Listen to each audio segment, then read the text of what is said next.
Shalom semuanya, saya ini share screen dulu ya. Temanya kurang lebih ini, kelirumologi dalam misa. Akan tetapi ini kan seolah-olah kelirumologi itu kan dari kata dasar keliru ya.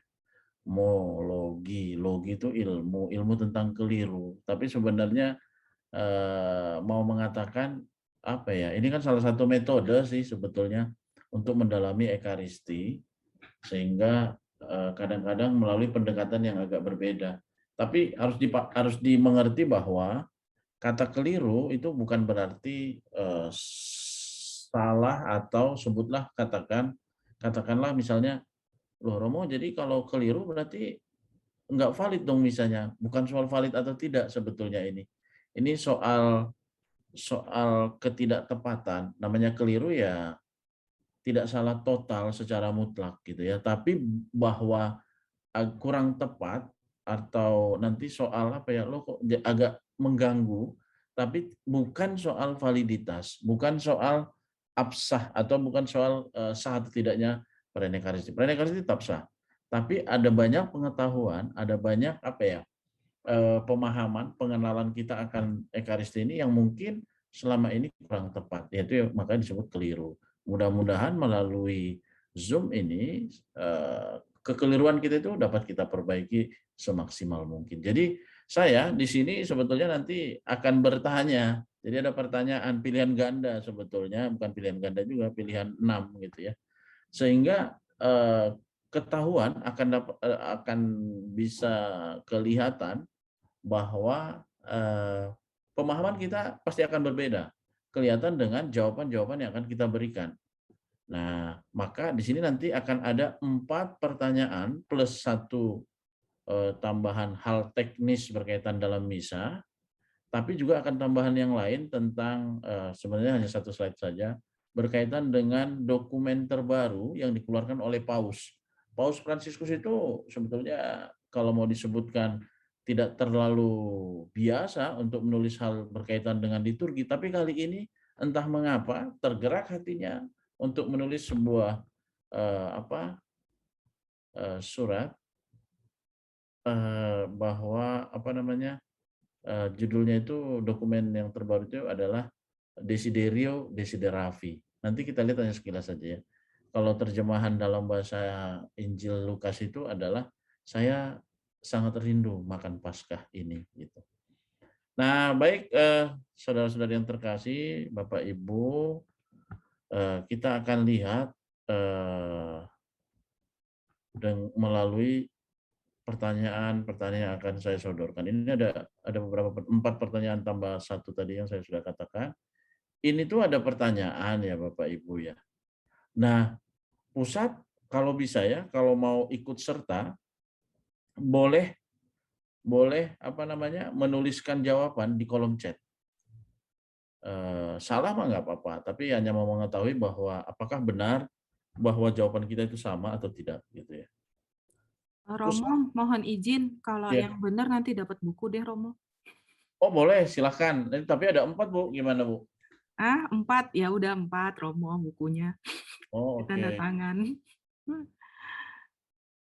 ya. Jadi yang menjawab 4 kuis ini nanti dapat buku dari Romo. Romo Riston ini menerbitkan buku judulnya Serba Tiga, kalau nggak salah. Judulnya betul, Romo ya? Serba 3 dalam liturgi. Ya, Serba Tiga dalam liturgi. Nanti dapat bukunya Romo. Tanda tangan ya, Romo. Siap. Masalahnya Bu, ini kalau banyak yang benar itu gimana? Artinya Yang paling berarti, pertama, Mo. oh yang paling Dulu-duluan. pertama. Oke. Pusat atau bagian yang paling penting dalam gereja pada saat perayaan Ekaristi adalah, sengaja saya tuliskan huruf ya. A. Ambo, B. Altar, C. Tabernakel, D. Salib pancang, E. Kursi imam, F. Salib besar. Silakan dijawab. Wah, ini udah ketahuan. Bu Dewi yang pertama itu, Bu Feli altar, Bu Foni altar. Oke, yang lain kita tunggu 1 menit ya. Bisa ditunggu sebentar ya, sambil menjawab, sambil berpikir. Kita kayak kuis ya, Romo ini. Ya, Tanya-jawab. jadi memang ini kuis saja, Bu Dewi, nggak apa-apa ya. Iya, Kita nggak apa-apa Romo, kuis-kuisan, tapi diskusi. dengan kuis ini kita mencoba untuk mendalami Ekaristi gitu. Betul. Yang Ya, lain mungkin oke. ada kesulitan untuk menjawab atau tidak mau berpartisipasi atau udahlah Romo jelasin aja, ngapain sih capek-capek kami disuruh gitu, bisa juga ya. Salib besar, wah oke. Tabernakel. Jadi ada macam-macam tuh. Mhm. Artinya memang pemahaman kita atau jawaban kita terhadap satu soal aja beraneka ragam gitu ya. Salib besar, altar, tabernakel, tabernakel, sudah mulai ada kelompok tabernakel. Ini tim tabernakel sudah beberapa, tim altar ada juga, tim salib besar juga ada. Oke, baik. Oh, ada jawaban lagi di sini. Tim altar ya, Polusi. Oke. Nah, sekarang ini nggak apa-apa, langsung kita jawab ya, sambil nunggu yang lain. Yang lain silakan jawab juga nggak masalah ya. Artinya kalaupun udah ada penjelasan sedikit, nggak apa-apa, jawab juga jawab, nggak apa-apa. Nanti tinggal dicek siapa yang paling cepat, yang benarnya gitu ya. Oke, baik, semua penting, betul, semua penting. Pusat atau bagian yang paling, kata paling ini berarti menunjukkan lebih penting dari antara yang lain. Apa yang membuat sesuatu yang lebih penting, paling penting di antara yang lain? Karena apa namanya? eh, karena kalau tanpa itu, tanpa sesuatu itu tidak akan mungkin terjadi misa dalam gereja itu. Coba kita cek ya.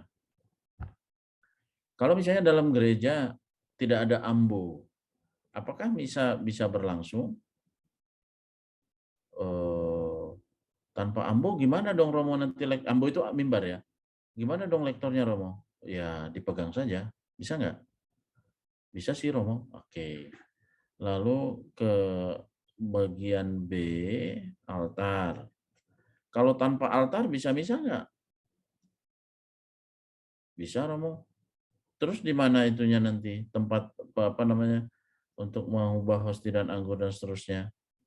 Oh iya ya Romo itu. Nah itu kita ini aja ya apa namanya dicoba untuk dipertanyakan gitu ya. C tabernakel, tanpa tabernakel masih bisa misa nggak? Kalau misalnya di gereja apa namanya tabernakel yang nggak ada, masih bisa Romo? Ah, masih bisa.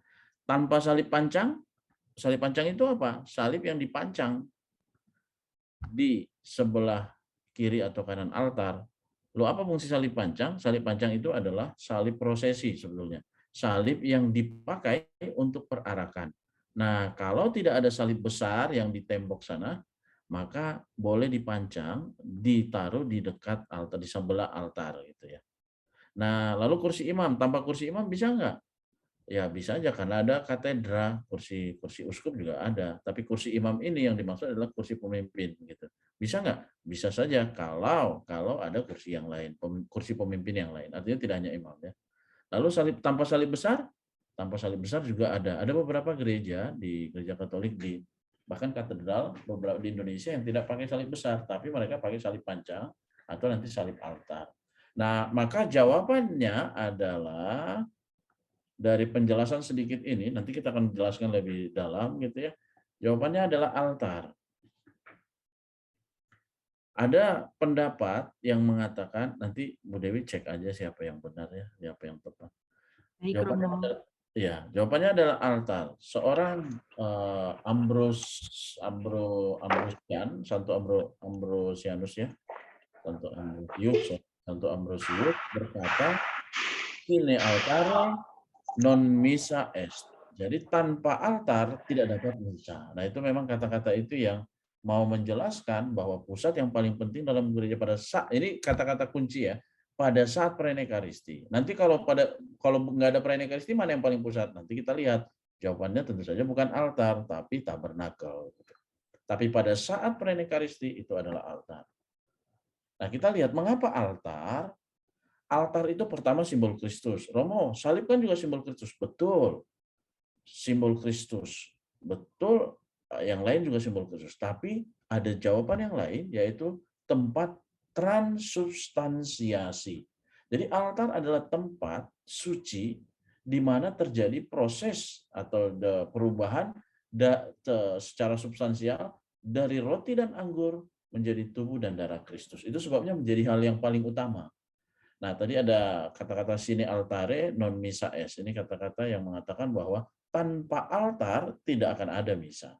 Nah, lalu kenapa juga penting? Mengapa altar jawabannya? Karena ada ritus penghormatan altar. Ritus penghormatan altar ada 3. Yang pertama, kita lihat membungkuk hikmat, itu ada gambar di sebelah kiri itu. Lalu yang kedua, mencium altar. Ini Paus Fransiskus, bahkan Santo Ambrosius berkata yang lain, quides enim altare nisi forma corporis Christi. Tidak ada, sebab tidak ada yang lain selain bahwa altar itu kecuali adalah bentuk atau forma atau bentuk dari tubuh Kristus. Jadi simbol dari tubuh Kristus. Jadi lihat bahwa altar itu menurut Santo Ambrosius tentu saja sebab altar adalah simbol Kristus. Tadi sudah dikatakannya. Nah, setelah mencium altar lalu mendupai altar. Lihatlah betapa mulianya altar ini. Betapa ya Kristus, karena nanti kalau lihat fungsi dupa itu menyimbolkan Kristus sendiri begitu ya.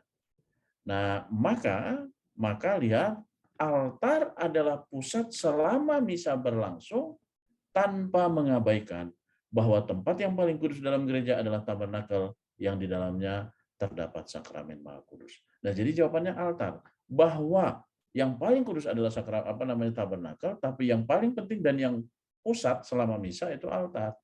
Jadi nanti ritus-ritus yang kita lihat pun ritus pertamanya bukan urusannya dengan tabernakel, tapi dengan altar.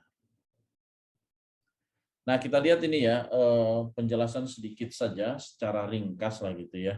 Bagaimana penghormatan kepada altar dilakukan. Yang pertama tadi sudah kita katakan, penghormatan altar yang pertama adalah membungkukkan badan atau membungkuk hikmat ke altar. Dalam misa yang dipimpin oleh uskup, sesampainya di depan altar, bahkan lihat uskup saja melepaskan seluruh tanda kemuliaan dan keagungannya seperti apa? Mitra dan tongkat untuk menghormati altar dengan membungkuk hikmat. Jadi altar simbol khusus itu memang terasa sekali. Maka dampaknya adalah kalau bisa altar itu ya memperlihatkan simbol Kristus gitu. Jadi kalau orang misalnya umat datang ke gereja lalu melihat, oh altarnya kelihatan sebagai simbol Kristus enggak? Kadang-kadang enggak. Karena apa? Karena jadi tempat apa ya? Tempat buku, tempat mic, tempat macam-macam ditaruh di sana. Kadang-kadang alat potong bunga ketinggalan taruh di atas altar gitu. Itu tidak menyimbolkan bahwa itu simbol Kristus gitu. Nah, maka lalu kita lihat ini penghormatannya juga udah luar biasa. Bahkan uskup saja harus melepaskan seluruh tanda kehormatannya, kemuliaannya. Setelah itu baru uskup naik ke panti imam dan mengecup atau mencium altar. Nah, itu yang pertama. Nah, jika terdapat sakramen Maha Kudus dalam tabernakel yang terletak di belakang altar, jadi ini sebenarnya opsional. Tidak wajib itu ada tabernakel. Tidak wajib itu ada sakramen Maha Kudus dalam tabernakel. Kenapa? Emang tidak ini Romo, emang ada tabernakel yang kosong? Ada. Nanti lihat pada saat Kamis Putih. Nah, pada saat Kamis Putih sebagai sebagai tanda bahwa itu adalah misa yang pertama karena merayakan kelahiran Ekaristi, maka tidak ada itu sakramen Maha Kudus dalam tabernakel itu kosong. Sehingga mau dikatakan bahwa yang paling utama itu adalah altar pada saat misa. Penghormatan, kalau ada sakramen Maha Kudus, penghormatan dilakukan dengan berlutut, sedangkan penghormatan dengan menundukkan kepala dilakukan oleh petugas yang membawa dupa, salib, lilin, dan Injil. Jadi kalau ada perarakan masuk nanti ya penghormatan altar, pembawa dupa itu misdinar, pembawa salib, lilin, dan Injil, dia tidak perlu berlutut, tidak perlu membungkukkan hikmat, tapi dia menundukkan kepala. Begitu ya. Yang kedua, setelah menghormati altar dengan membungkuk hikmat, penghormatan altar yang kedua adalah mencium atau mengecup altar bagian tengah yang dilakukan oleh imam dalam perayaan besar, imam konselebran lebih dahulu, kemudian imam selebran utama dan diakon setelah meletakkan Injil di atas altar. Jadi mencium altar atau mengecup altar. Yang ketiga, lihatlah prosesnya ini ya, ini juga banyak kekeliruan yang terjadi, tapi ini mah bukan untuk umat ya, ini mah pemimpin lah. Setelah membungkuk hikmat, mencium, lalu terakhir baru mendupai altar. Penghormatan altar yang terakhir adalah mendupai altar yang dilakukan oleh pemimpin misa atau selebrant utama. Imam mengelilingi altar dan mendupainya. Jika di altar terdapat salib pancang, itu yang salib prosesi tadi, salib itu didupai terlebih dahulu, baru kemudian altarnya. Itu nomor satu. Lalu mudah-mudahan bisa ini ya, bisa menjelaskan ya tentang pusat itu. Sekarang kita udah tahu bahwa pusatnya adalah altar. Gitu. Sekarang nomor dua. Nomor dua pertanyaannya adalah ritus pertama dalam misa dimulai dengan ritus A. Lagu pembuka. B. Tanda salib, siap-siap yang sudah mau menjawab. C. Penghormatan altar. D. Percikan. E. Penghormatan tabernakel. F. Perarakan masuk. Silakan menjawab bagi yang sudah tahu siapa cepat dan tepat, dia akan menjadi pemenangnya. Sudah ada jawaban 1, 2, tanda salib, perarakan masuk, F, F itu berarti perarakan masuk. Tim perarakan masuk ada banyak di sini.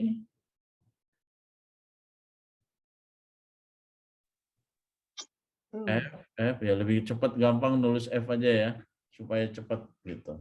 Bagus juga. Tanda salib, ada tim tanda salib.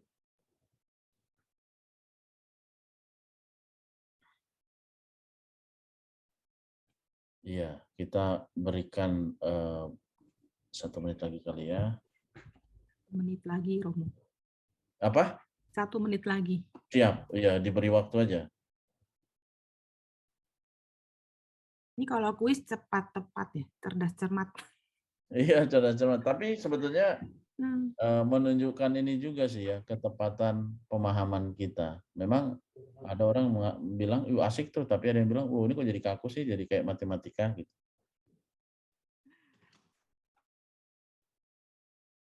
Iya, oke ya. Yang lain mungkin sudah oke.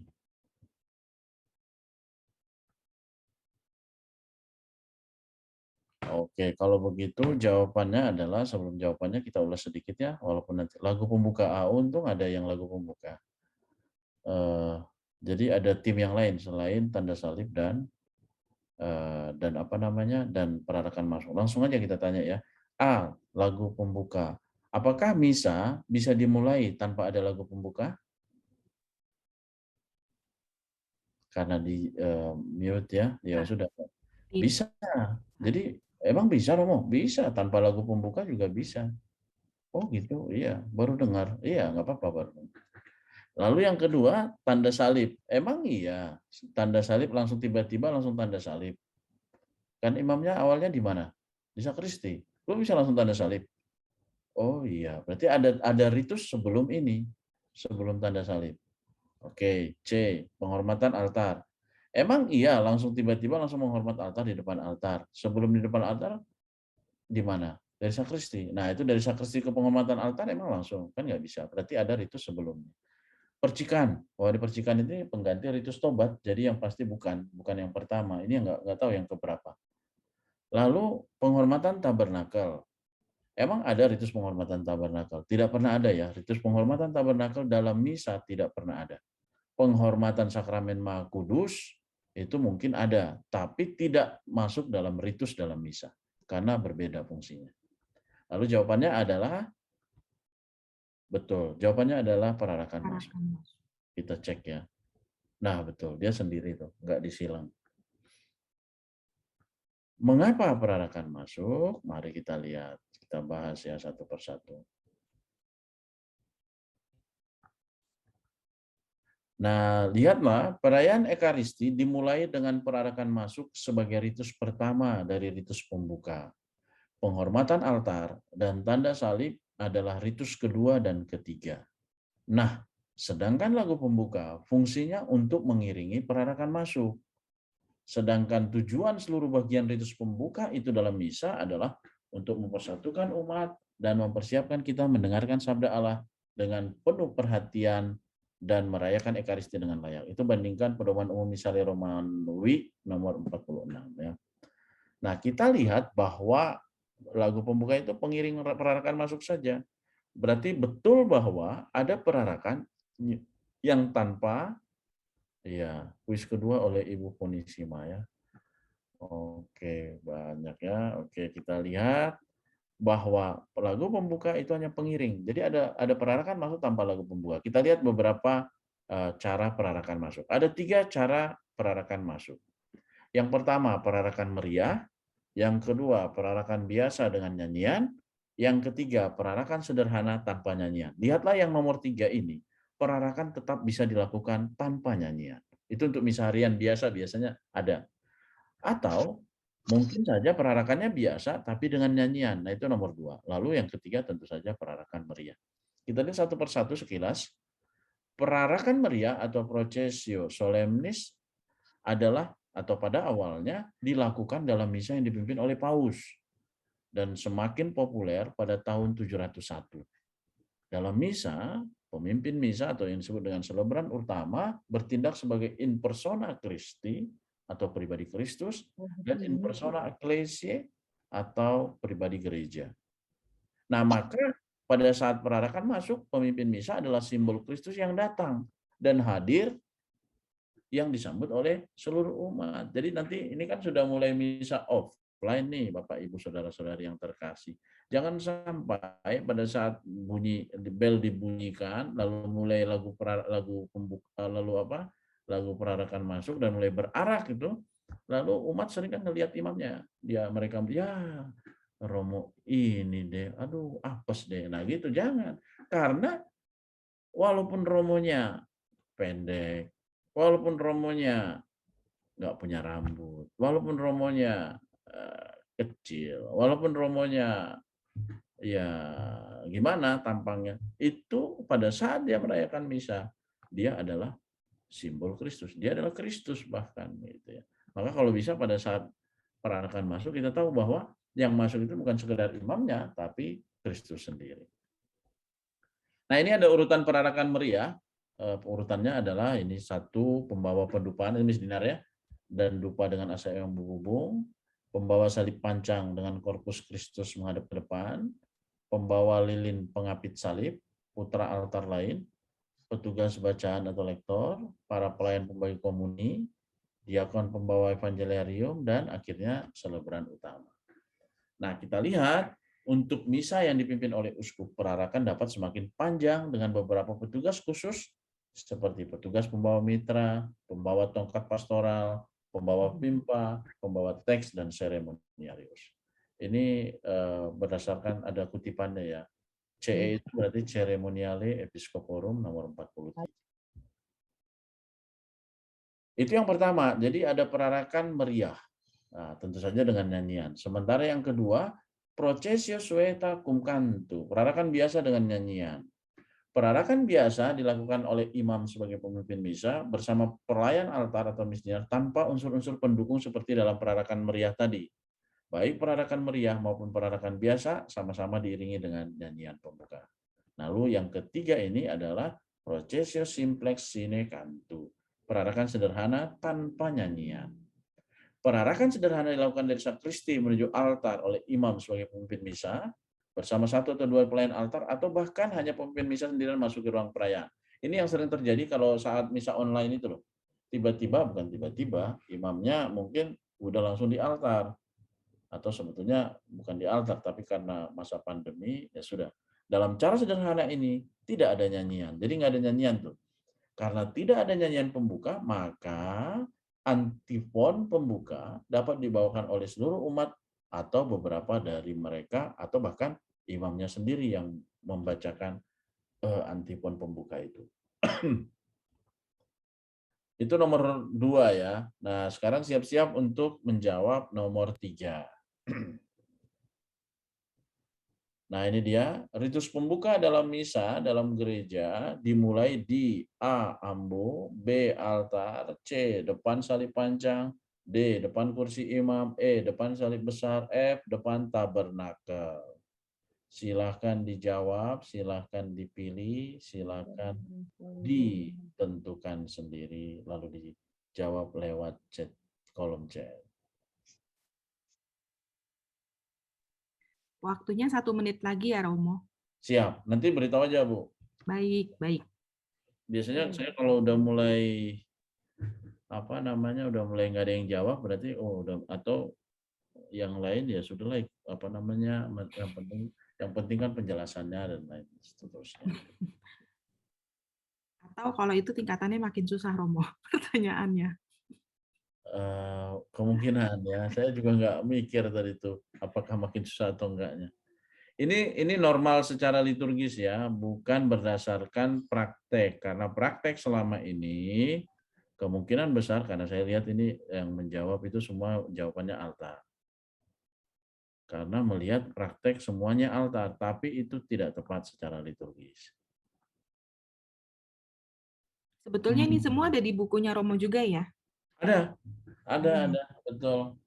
Kalau enggak ya, saya juga udah lupa, udah lama nggak baca bukunya.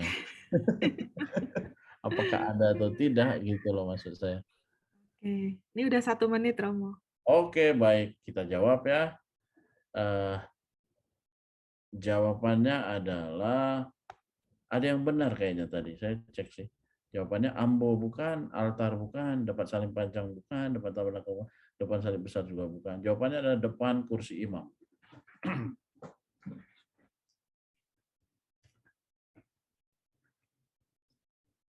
Penjelasannya adalah begini, ini berdasarkan TPI 2020, kita lihat di bagian kanan saya baca, setelah umat berkumpul, imam bersama para pelayan berarak menuju altar, itu yang disebut dengan perarakan masuk tadi, diiringi nyanyian perarakan masuk atau nyanyian pembuka.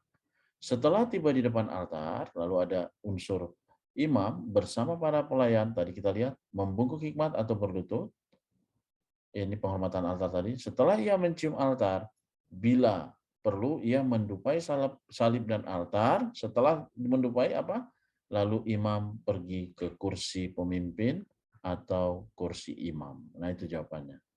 Jadi Bapak Dodi ini tepat ya. Walaupun dua jawaban yang awal saya cek tadi memang yang penting beda sendiri mungkin ya. Tapi nggak apa-apa. Mungkin kali ini tepat. Gitu. Nah, itu saja penjelasannya. Gini penjelasan penjelasan lebih tepatnya begini. Mengapa di depan kursi pemimpin?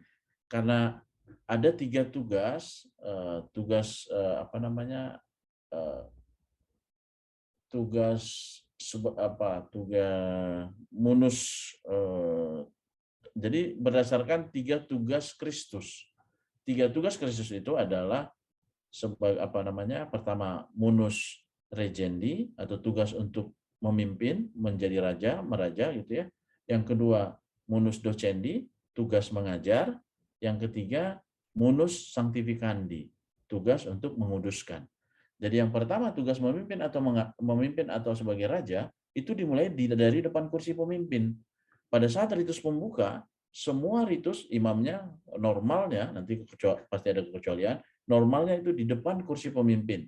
Di depan kursi pemimpin mau menunjukkan bahwa dialah pemimpin, dia bertugas untuk memimpin, untuk menjadi raja. Nah, ini ada 2 cara. Bisa teksnya dipegang oleh misdinar. Lihat kalau misalnya paus memimpin misa, itu biasanya misdinar pembawa mic dan pembawa teks itu ada. Tapi kalau tanpa misdinar yang tanpa hari raya, maka ada yang disebut namanya legium. Legium itu tempat baca. Jadi nggak perlu pakai misdinar, tapi udah langsung ditaruh di sana, di depan kursi imam. Itu beda sama ambo atau mimbar ya. Ini namanya legium. Saya lupa membuat slide-nya, tapi ada sebetulnya. Jadi legium. Nah, itu memimpin misanya di sana. Tapi nanti yang kedua, ada yang disebut dengan munus docendi, tugas untuk mengajar, tugas untuk menjelaskan, itu pada saat di ambo. Homili, itu kan di sana. Lalu yang ketiga nanti, munus sanctificandi, menguduskan, menyucikan, dia di altar.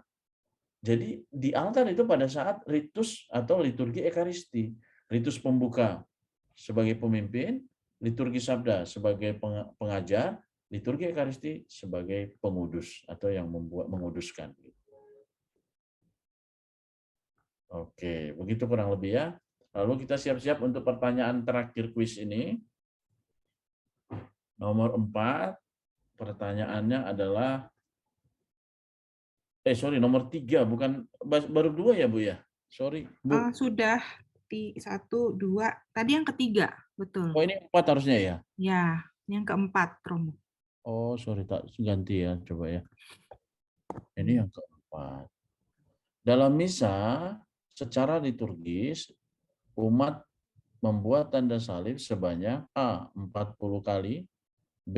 20 kali, C. 10 kali, D. 8 kali, E. 3 kali, F. 1 kali.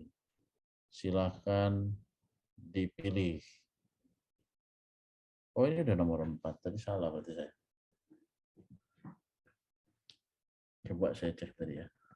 Oh iya, ini 3 harusnya 4, benar.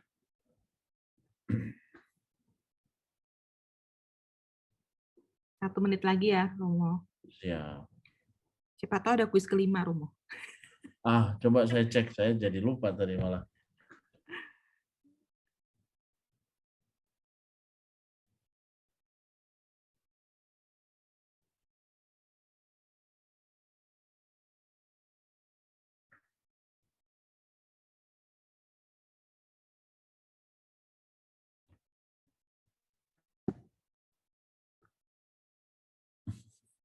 Bisa ada 8 kali ya. Tapi mungkin ada alasan juga. Ini mereka, Bu Dewi, bisa open mic nggak mereka sih? Bisa, Romo. Oh, Bisa nanti setelah ini mungkin tanya jawab lebih enak kan, bisa open mic. oh ya, oke ya udah nggak apa-apa deh. Biar interaktif. Ya. Nggak, saya hanya penasaran apa mereka nyatet itu atau ngetik itu atau jawab itu, atau sekedar nebak, atau ada alasan, jangan-jangan ada alasan yang luar biasa gitu tadinya. Kadang kan Romo kita baca Injil ngikutin tanda salib, tutup Injil ngikutin tanda salib, tuh dihitung tuh Romo tuh. Padahal mungkin nggak perlu gitu. Ya, Terus habis coba. doa Bapa kami tanda salib begitu Iya, mungkin. betul. Ini kita bisa tanya siapa ya? Pak Felix, ini Felix ya? Iya, Romo ada Pak Felix. Siapa tahu ada jawaban, tapi kalau nggak ada alasan juga nggak apa-apa. Ya. Begini Pak Romo, Ya, jadi kan begitu masuk mau duduk kan biasa kan berlutut tanda salib. satu. Terus saya sih menjawab yang mendekati aja sih, Oh, maksudnya di atas 3 gitu loh. Jadi saya ya, menjawab 8. ya. Gitu. Yang pasti bukan hanya sekedar Jadi 3 gitu ya. jadi yang pasti di atas 8 maksud saya sih. Di atas 3 maksud saya. Di Ya. atas 3. Jadi kan Siap. pertama Felix, oke. waktu mau terima komuni kan mau Nih. itu sebayang dulu, mau itu berlutut dulu, berdoa, terus setelah terima komuni berdoa lagi tanda salib. Ya. Terus di atas 3 lah ya. ya yang pasti di atas 3 lah. Oke, makasih Waktu Pak Felix Romo. ya. Ya. Bisa yang ini, yang 1 kali ini Pak Dodi, bisa nggak Pak Dodi? Yang 1 kali sama, ada Bu Jenny juga nih. Selamat malam. Iya, selamat malam Pak. Kalau saya nggak bisa secara ini liturgis ya menjelaskan, tapi saya hanya tahu Bahwa salib, dibuat salib itu pada saat pemberkatan terakhir, Romo. Itu ya. Ya, yang awal enggak berarti Pak? Awal, Tahu Romo. Oke deh, nggak apa-apa. Ya. Makasih ya Pak ya atas kesediaannya. Bu Jenny, coba ini Bu Jenny Wijaya, bisa nggak ya? Alasannya nggak masalah sih. Kalau misalnya nggak ada alasan, Romo, nggak apa-apa juga. Ini kan kita saling memperdalam, namanya pendalaman iman berkaitan dengan misa. Bu Jenny. Saya tadi mau milih 2 kali, cuman nggak ada ya, Mo. Iya, kenapa nggak ada 2 kali gitu? Soalnya yang salah, Bu ya. Jadi Oke. saat kita datang, kita membuat tanda salib. Setelah acara misa dimulai, kita kan diberkati oleh Romo kan. Siap.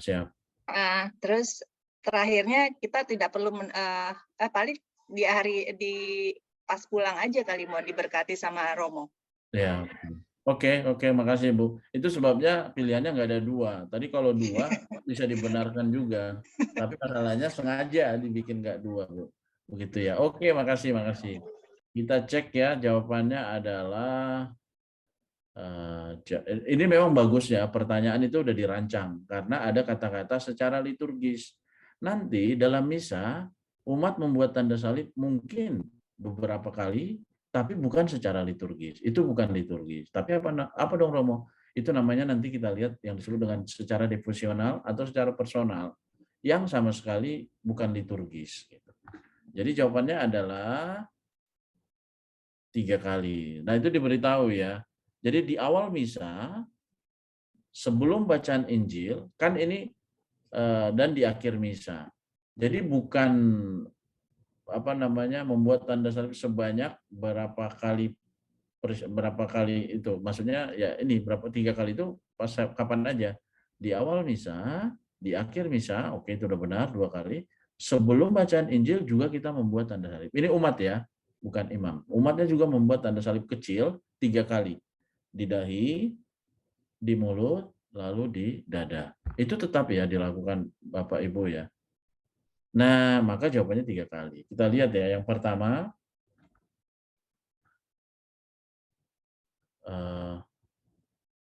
kuis keempat oleh Ibu Monica. Oke, udah ada ininya ya, yang benar. Oke, kita lihat TP 2020 tanda salib ini. Setelah nyanyian perarakan masuk berakhir, imam dan umat membuat tanda salib. Di awal membuat tanda salib ya. Sementara imam itu berkata, dalam nama Bapa dan Putra dan Roh Kudus. Oke, itu yang pertama. Oh, ini ada maksudnya. Jadi katakan membuat tanda salib itu in nomine Patris et Filio et Spiritui Sancto. Jadi tanda salib tidak dimulai dengan atas nama Bapa, tapi in. Kata in itu dalam, bukan demi, tapi dalam. Ya, kita mengucapkan rumus trinitaris yakni dalam nama Bapa dan Putra dan Roh Kudus. Amin. Ini ada catatan lain. Setelah Konsili Vatikan kedua, tidak ada dokumen liturgi yang mengatur secara detail bagaimana gestur membuat tanda salib. Bahkan POMR sendiri hanya menyebut tanda salib tanpa penjelasan rinci tentang tahap dan tata cara membuatnya. Yang penting dalam gestur tersebut, tata geraknya, simbol salib tetap ada salibnya, dan fungsi dari simbol itu dipahami dan berdampak dalam hidup kita masing-masing. Ini yang pertama ya, di awal. Lalu yang kedua, dalam ini bacaan Injil, dengan ibu jari, imam membuat tanda salib pada Injil yang akan diwartakan, lalu pada dahi, mulut, dan dadanya. Hal yang sama juga dilakukan oleh umat. Nah ini, itu berdasarkan pedoman umum misale Romawi nomor 134.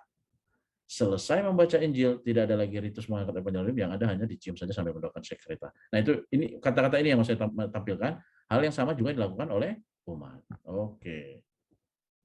Lalu yang ketiga ini juga pada saat berkat, imam mengatakan semoga yang Maha Kuasa memberkati saudara sekalian Bapa dan Putra dan Roh Kudus, umat membuat tanda salib. Jadi ada 3 kali kesempatan.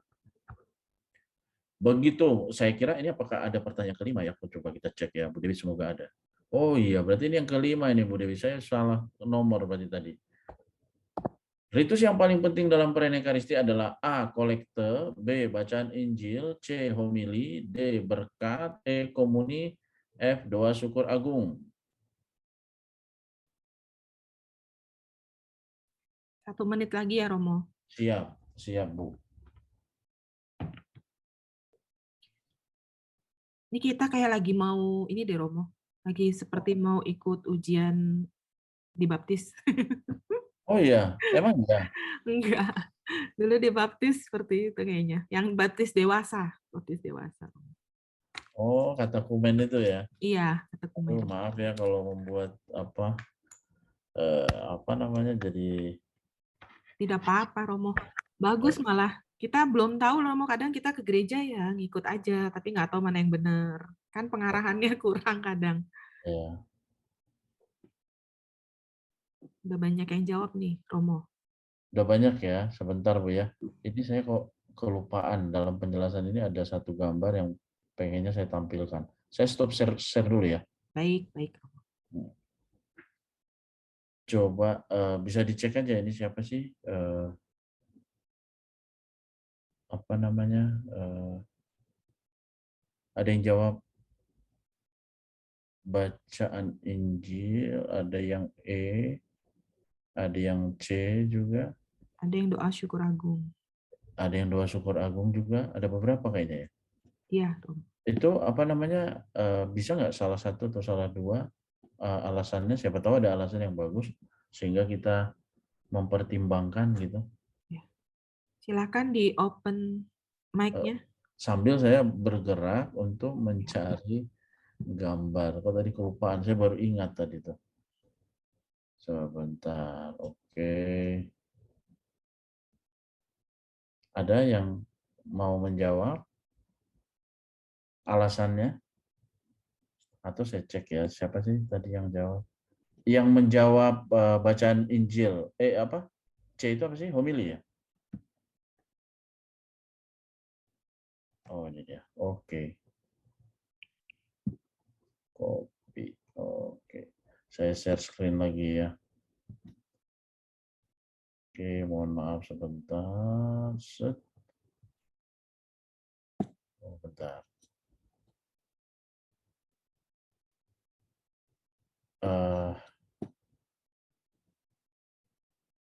Oke. Yang mau menjawab C, homili, ada alasan nggak siapa ya? Bisa memberikan. Yang menjawab C itu Ibu Helena, Ibu Feni. Oke. Oke deh, langsung kita jawab aja ya, biar gampang. Kalau kita pasti enggak. Bacaan Injil paling penting, tapi dalam liturgi sabda, homili itu penjelasan dari bacaan Injil, berkat dan pengutusan itu paling penting, tapi dalam ritus penutup, komuni atau doa syukur agung jawabannya. Komuni itu adalah bagian, coba kita cek ya, jawabannya adalah doa syukur agung jawabannya. Kenapa doa syukur agung? Kali ini kita pakai navigator, lalu kita paste. Nah, ini saya mau tunjukkan begini, Bapak Ibu. Nah, kalau disebut dinamika menuju puncak perayaan Ekaristi, ini ada bisa kelihatan ya, ada 9 ritus kurang lebih, ritus pembuka, 8 ritus liturgi sabda, 20 ritus dalam liturgi Ekaristi, dan 5 ritus dalam ritus penutup. Nah, puncaknya itu ada di sini, di angka 7 ini. Sebelum masuk ke angka 7, itu puncak. Nah, itu adalah doksologi. Nah, itu adalah bagian doa syukur agung. Komuni itu mulai turun sebetulnya. Memang dalam perayaan Ekaristi makan atau komuni itu penting sekali. Tapi kalau dalam konteks ini kan ritusnya, ritus bukan ininya, bukan bagian, tapi ritus yang paling penting. Jadi ya doa syukur agung jawabannya. Nah, kita lihat satu persatu ya, Bapak Ibu. Itu ada 4 bagian dalam misa, yaitu ritus pembuka, liturgi sabda, liturgi Ekaristi, dan ritus penutup. Kita lihat satu persatu bagian-bagian mana yang paling penting. Penjelasannya kurang lebih begini. Ritus pembuka, dalam ritus pembuka umat dipersatukan satu sama lain, dipersatukan dengan gereja sedunia, bahkan dengan Allah. Umat bersekutu di bawah pimpinan Kristus, persatuan umat dengan kesatuan paroki bersifat unitas, dan dalam kesatuan gereja yang luas bersifat universal. Tujuan ritus pembuka ada 3 ini. Mempersatukan umat, mempersiapkan kita mendengarkan sabda Allah dan dengan penuh perhatian, serta merayakan Ekaristi yang layak. Nah, ini ada ritus-ritusnya. Tadi saya mengatakan ada 9. Dari 9 ini, yang puncak dari ke-9 ini, ritus pembuka, itu ditutup dengan doa kolekta. Itu ya, artinya doa pembuka. Jadi berasal dari kata colligere, 3 mengumpulkan. Doa pembuka itu, doa kolekta adalah doa yang sebagai penutup dari ritus pembuka. Lalu imam mengajak umat untuk berdoa, ajakannya dengan tangan terkatup, marilah kita berdoa. Lalu semua yang hadir bersama dengan imam hening sejenak untuk menyadari kehadiran Tuhan dalam hati mengungkapkan doanya masing-masing. Imam sendiri pun sebetulnya bukan mengucapkan intensinya pada saat itu, jangan. Itu malah heningnya nggak dapat nanti. Ada banyak sekarang yang salah kaprah lagi. dan saya lihat ada beredar di TikTok itu disebarkan bahwa doa kolekta itu adalah doa yang mengumpulkan. Jadi semua orang mengungkapkan intensi masing-masing dalam hati, lalu imamnya mengungkapkan intensinya juga. Jangan, bukan di sana tempat intensinya, gitu ya. Kemudian setelah hening, imam tidak bersama dengan umat. Umat jangan ikut ya. Membawa, jangankan imam, jangankan umat. Konselebran pun nggak boleh ikut. Diakon pun nggak ikut. Yang mendoakan hanya imam selebran utama. Imam membawakan doa kolekta yang mengungkapkan inti perayaan liturgi hari yang bersangkutan. Selaras dengan tradisi doa gereja, doa kolekta diarahkan kepada Allah Tritunggal. Ya. Allah Bapa dengan perantaran putranya dan dalam Roh Kudus, dan diakhiri dengan penutup trinitaris atau penutup panjang. Itu yang pertama, ritus pembuka. Liturgi sabda, dalam liturgi sabda umat beriman memperoleh santapan rohani yaitu sabda Allah. Melalui sabda Allah, umat beriman diarahkan pada sejarah keselamatan dalam kitab suci. Nah, kalau kita melihat di sini, yang paling itu ada sekitar 8 ritus di sini. Bacaan pertama, Mazmur tanggapan, bacaan kedua, bait pengantar Injil, bacaan Injil, homili, sadat, dan doa umat. Maka bagian yang paling penting adalah bacaan Injil. Nah, kelihatan dari ritus-ritus yang mengiringinya. Sebelum bacaan Injil, sesudah bacaan Injil, pada saat bacaan Injil, itu ada ritus-ritus yang mengiringi, yang mau menekankan bahwa bacaan Injil itu paling penting. Lihat saja misalnya bacaan pertama, bacaan kedua, dan bacaan Injil itu ada elevasinya. Verbum Domini, Verbum Domini, Verbum Domini. Semakin naik ya. Jawabannya misalnya, itu kan apa? Demikianlah sabda Tuhan itu. Di bahasa Latinnya, Verbum Domini. Jawabannya, Deo Gratias. Bacaan kedua, Verbum Domini, Deo Gratias. Bacaan ketiga, bacaan Injil, Verbum Domini. Jawabannya, Laus tibi Christe. Lihat, itu ada elevasi yang semakin tinggi pada saat menyanyikan terakhir penutup bacaan Injil itu. Bahkan ada kata-kata, semoga karena pembacaan Injil dosa-dosa kami dihapus. Jadi ada ritus-ritus yang mengiringinya. Begitu ya. Lalu masuk ke liturgi Ekaristi. Liturgi Ekaristi menjadi bagian terpenting dan puncak dari keseluruhan perayaan Ekaristi. Tapi kalau dilihat lagi liturgi Ekaristi, yang paling puncaknya adalah tentu saja nanti doa syukur agung itu. Iya. Lihat bahwa di sana dalam perjamuan malam terakhir, Kristus menetapkan kurban dan perjamuan Paskah yang terus-menerus menghadirkan kurban salib dan dalam gereja. Hal ini terjadi setiap kali imam atas nama Kristus Tuhan melakukan peran yang sama seperti yang dilakukan oleh Tuhan sendiri, dan dia wariskan kepada murid-muridnya sebagai kenangan akan dia. Yesus berkata, lakukanlah ini sebagai kenangan akan aku. Nah, ini ada banyak ya, kurang lebih 20 tadi saya menuliskan di sana, dan yang paling puncak dari puncak segala puncak adalah, lihat di sana ada elevasi juga. Diangkat sedikit, diangkat setinggi mata, lalu diangkat di atas mata. Di atas mata, ini bukan soal kebenaran, ini mah soal keindahan. Tapi kalau saya sering bertanya kepada umat itu, pernah tahu nggak bahwa ada elevasi ini? Nggak tahu, Romo. Oh ya udah, dilanjutkan saja ketidaktahuan itu, karena pada saat itu berarti Anda sedang kusyuk gitu ya, tidak memperhatikan. Jadi ikut misa itu ya ikut menghayati, bukan ikut memperhatikan kesalahan gitu ya.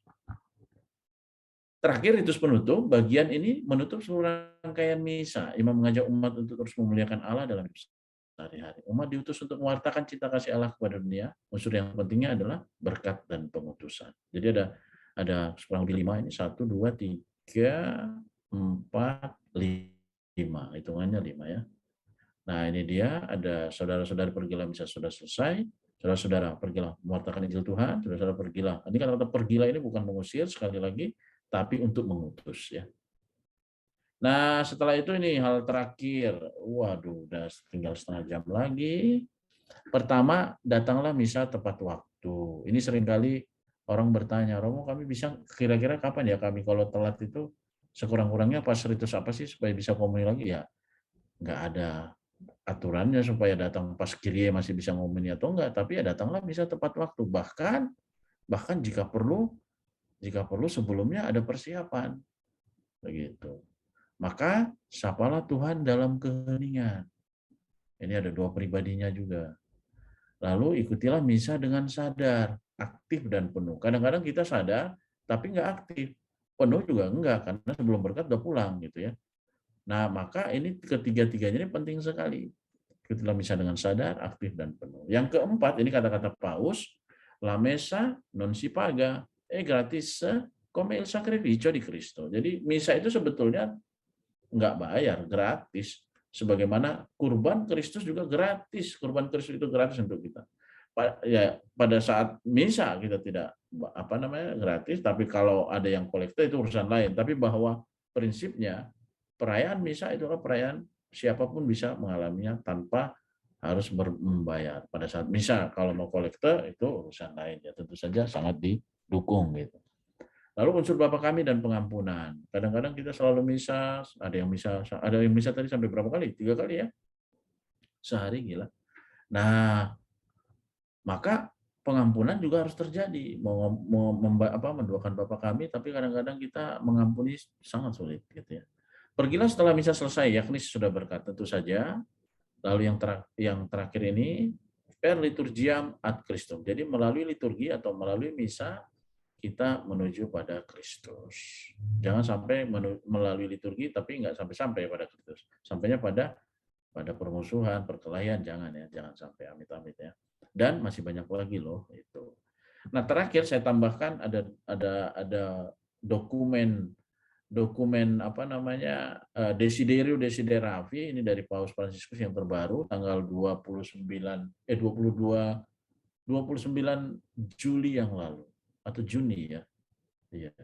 Jadi Paus Fransiskus mengingatkan kita akan 2 hal. Tinggalkanlah polemik tentang liturgi. Orang banyak berpolemik karena liturgi, tapi mari bersama-sama mendengarkan apa yang dikatakan Roh kepada gereja. Lalu diupayakan agar menemukan kembali keindahan dan kekaguman akan liturgi saat ini. Karena itu akan sulit sekali.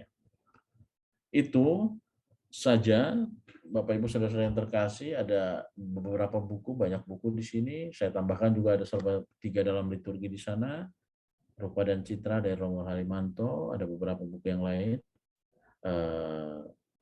Ada istilah malu membaca, sesat di misa. Kalau semakin banyak baca, semakin pasti tahu jalannya, begitu ya. Begitu saja, danke, gracias, merci beaucoup, dziękuję bardzo, obrigado, apalagi terima kasih. CC ada juga ya di situ kayaknya. Terima Oke, kasih. terima kasih. Terima kasih Romo.